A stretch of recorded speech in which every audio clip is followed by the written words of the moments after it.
Doc, can we just start with give us your opinion about this amazing turnaround after round two? People thought you were going to finish in the bottom four. Now you're on the cusp of the eight.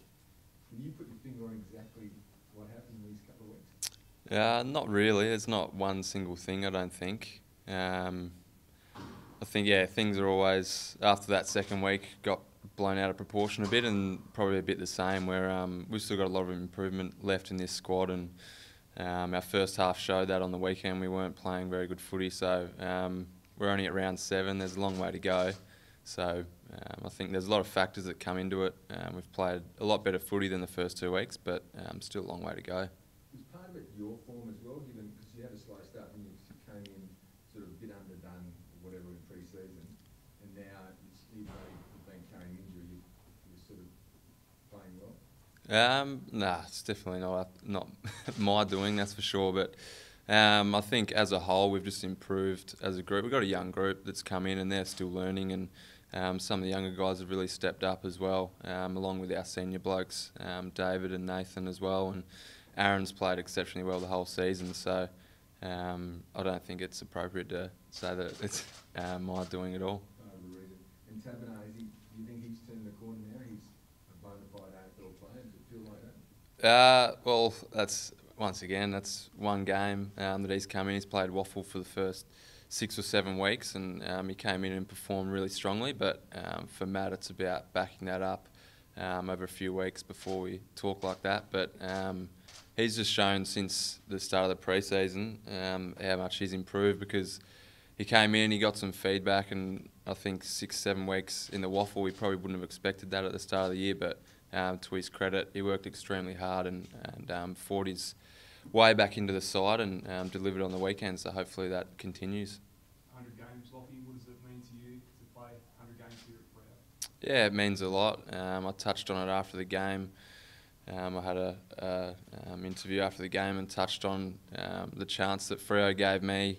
I was a really late draft pick and came over here and settled in really well, and the club's been fantastic the whole way through. So really proud to play 100 games for this footy club, and hopefully there's a few more to come.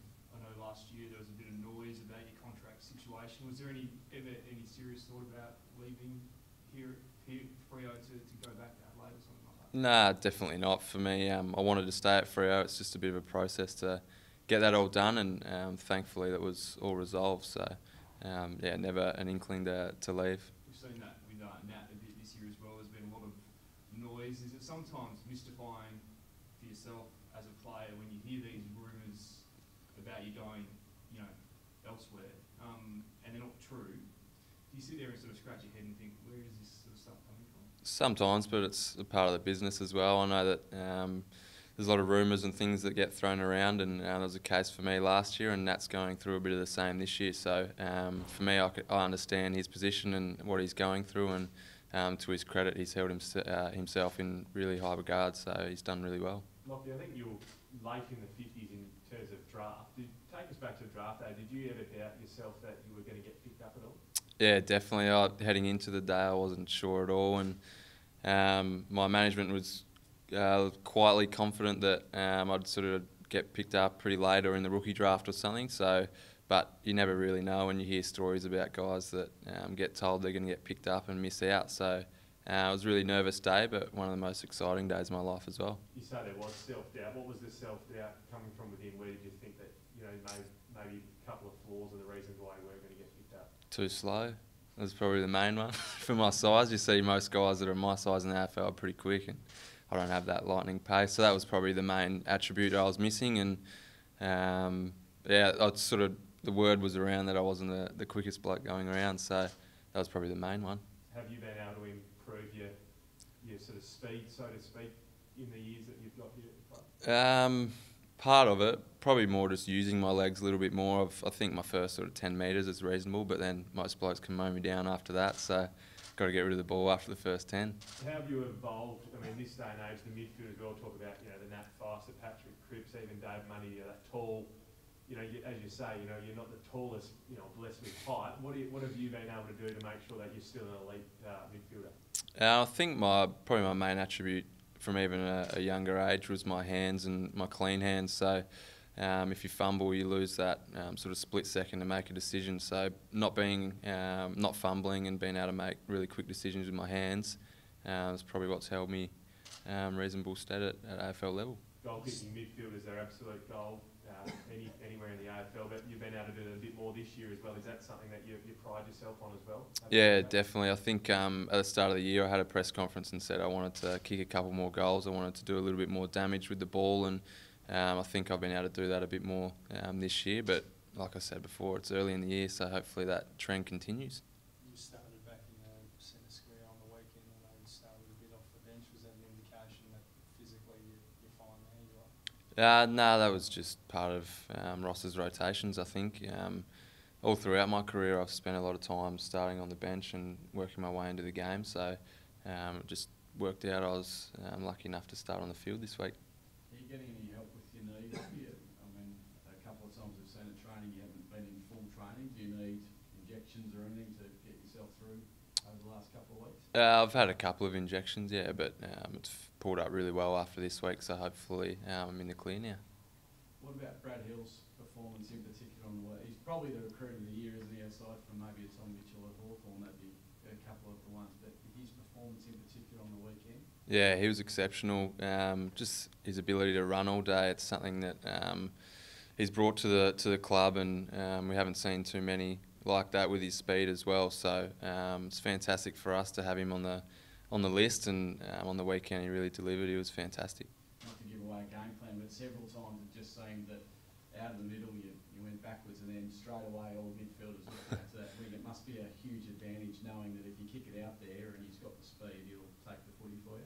Yeah, if you put it out in front of Bradley, he's probably going to mark it, isn't he? So I think it was just fluke, and pretty late as well. That happened a couple of times. We wanted to exit wider just to stop Essendon coming back through the corridor. So he was probably lucky it was just on his wing coming out for the right footers. Lachie, are you getting more and more confidence when you kick the ball inside 50 that one of the big guys will take a mark, like Kirsten and McCarthy or Tadman?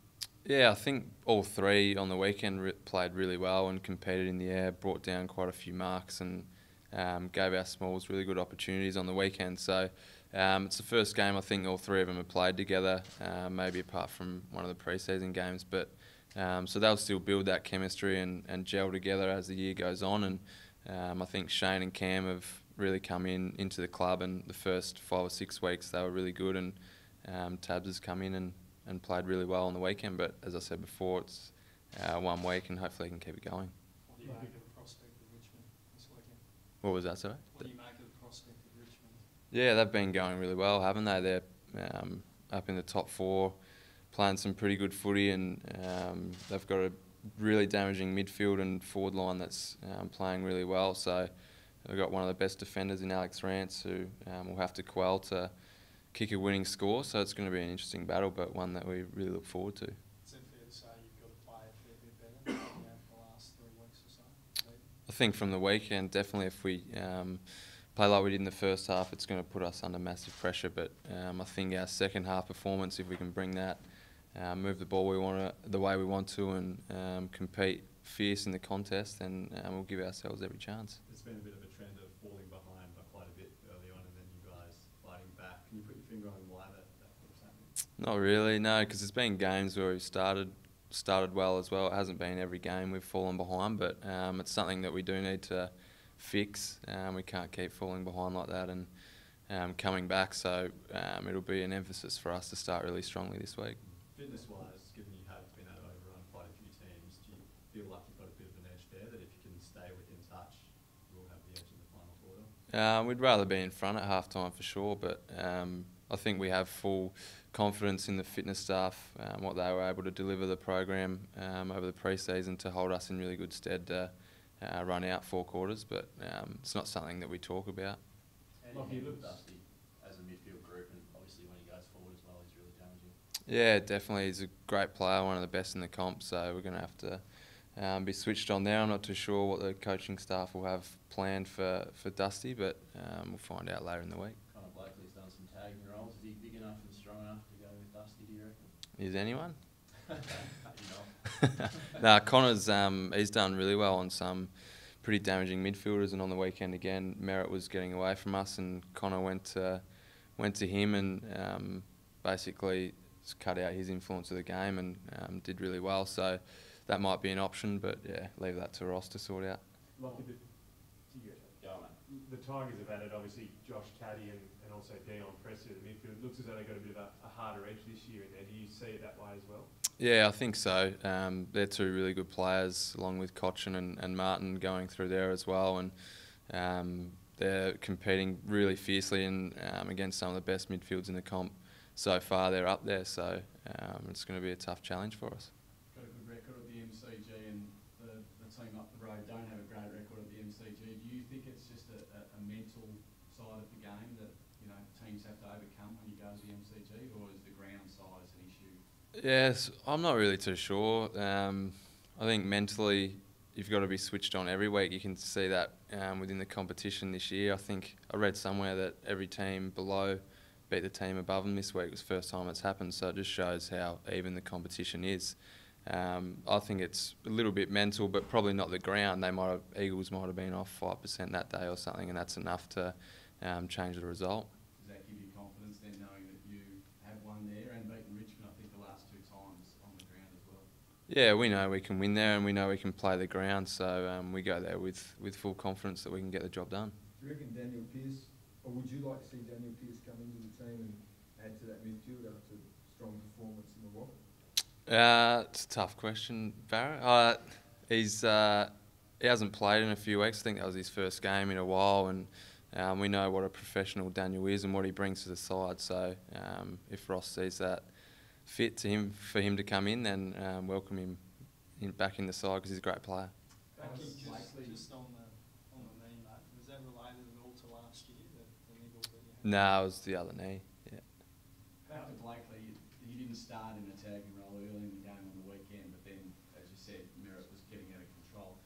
If he was to go to Dusty, you wouldn't leave Dusty go for too long, would you? You'd be pretty keen to get a tagger on him straight away, or a player to at least stop him straight away from the first bounce? Yeah, I think we'll have a couple of options for that. We know David and Nathan are big, strong bodies as well, so whether or not they just compete really fiercely against him and go one-on-one, but yeah, we'll wait and see. Bit strong for you, is he? Probably, yeah.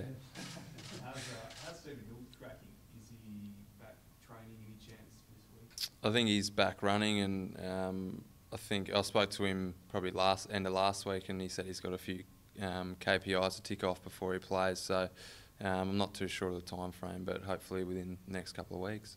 There's been a bit of talk after the weekend about dangerous tackles. As a player, how hard is it for you when you do tackle someone? Do you think about it at all that the way you dump them to the ground might injure them and you might get suspended? Does that go through your head at all? Not really. You've sort of just got to learn the technique and try not to, I think through the pre-season, just not dump your teammates, but learn the proper way to tackle because you are seeing guys get penalised pretty heavily from dangerous tackles. So it's not something that when you're on the ground really goes through your head. Well, not mine anyway. So. Do you agree with the rule though that it needs to be in to stamp that out of the game? Yeah, I think the welfare of the players is really important. It's always going to be a grey area on was that a dangerous tackle or not. So it's one that it's really hard to work out, but I think they're doing a pretty good job. Have you been dumped many times yourself in those similar situations? A couple, being a little bit smaller, but I've always come off okay and haven't been concussed, so touch wood. Yeah. As you said, you are a bit smaller, so how scary is it when your arms are pinned and you can't really brace yourself or anything like that? Yeah, for a split second, but it's over pretty quick, so yeah, you get back up and keep playing. Are you clear on the deliberate out of bounds rule? Sometimes, yeah, it's tough. I think the intention of the rule is the right idea, and it just gets adjudicated differently sometimes. But it's tough for the umpires as well. It's a split-second decision for them as well, and they make mistakes. Players make mistakes. Everyone makes mistakes. So. How would you feel if they brought in that South Australian rule where, like Auskick, whoever kicks it out last, it's kick in from the opposition, like soccer, I suppose? Yeah, personally, I don't really like that, but wait and see what happens. Hopefully they trial it or something before they bring that in, but yeah, I don't think I'd like that rule.